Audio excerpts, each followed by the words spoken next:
As I explored the Fade, I felt the presence of an intriguing artifact in the hinterlands. If you are willing, I would like to locate it. I have marked its location as best I could determine. I'd like to know more about you, Solas. Why?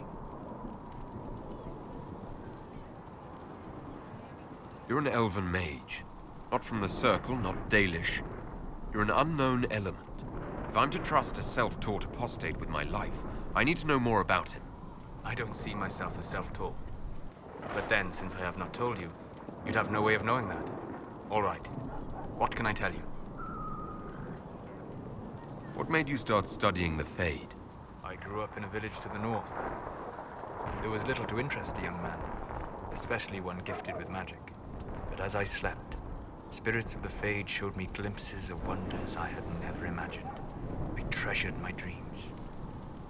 Being awake, out of the Fade, became troublesome. Did spirits try to tempt you? No more than a brightly colored fruit is deliberately tempting you to eat it.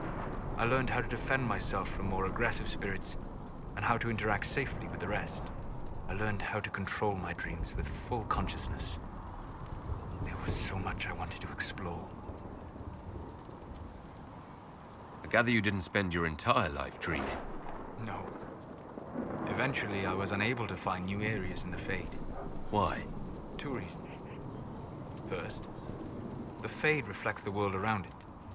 Unless I traveled, I would never find anything new. Second, the Fade reflects and is limited by our imaginations. To find interesting areas, one must be interesting. Is this why you joined the Inquisition? I joined the Inquisition because we were all in terrible danger.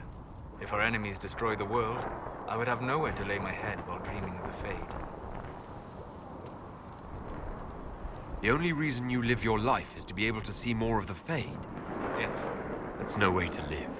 You train your will to control magic and withstand possession. Your indomitable focus is an enjoyable side benefit. You have chosen a path whose steps you do not dislike because it leads to a destination you enjoy. As have I.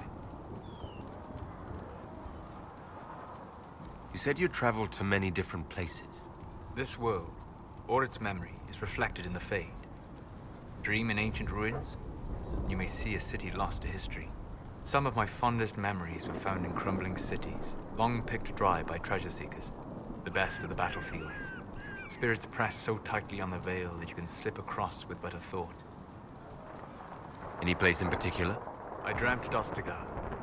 I witnessed the brutality of the Darkspawn and the valor of the Ferelden warriors. I saw Alistair and the hero Ferelden light the signal fire on Logain's infamous betrayal of Kaelin's forces. I've heard the stories.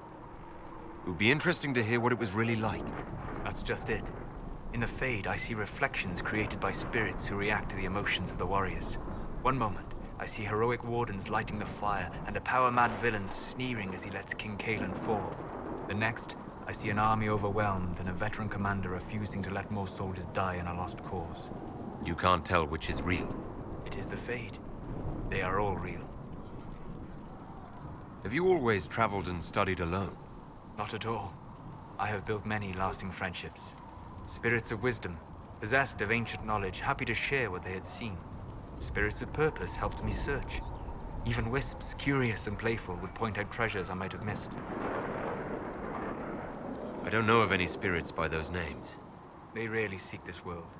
When they do, their natures do not often survive exposure to the people they encounter. Wisdom and purpose are too easily twisted to pride and desire. You're saying that you became friends with pride and desire demons? They were not demons for me. Meaning? The Fade reflects the minds of the living. If you expect a spirit of wisdom to be a pride demon, it will adapt. And if your mind is free of corrupting influences, if you understand the nature of the spirit, they can be fast friends. When I asked if you were with anyone, I meant other people. Ah, people, as opposed to spirits. We are flesh and blood, so we are real. Is Cassandra defined by her cheekbones and not her faith?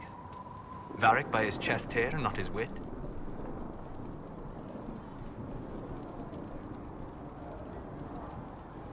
I hadn't thought about it that way.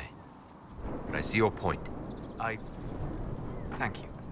Few are willing to entertain such a notion. We'll talk later. Goodbye.